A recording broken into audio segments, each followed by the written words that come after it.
Anda masih bersama saya Muhammad Rizky dalam Kompas Aceh.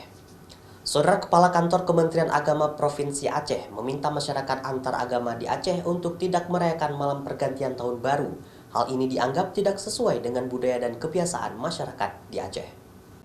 Kepala Kantor Kementerian Agama Provinsi Aceh menilai perayaan tahun baru tidak sesuai dengan budaya masyarakat Aceh.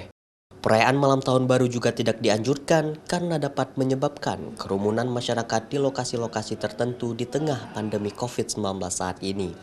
Selain itu, Kepala Kantor Kementerian Agama Provinsi Aceh meminta masyarakat untuk melakukan hal-hal positif lainnya, seperti zikir dan ibadah sesuai dengan keyakinan masing-masing, serta lebih disarankan untuk berada di rumah serta tidak membuat kegiatan yang mengumpulkan orang banyak.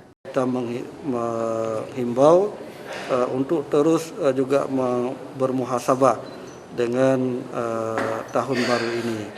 Jadi kemudian kita juga menghimbau untuk dilakukan kegiatan-kegiatan seperti zikir, kegiatan amal ibadah lainnya.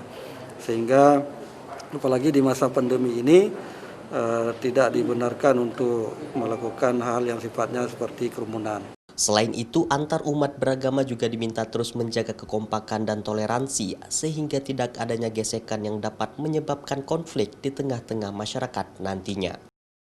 Syahril, Kompas TV, Banda Aceh.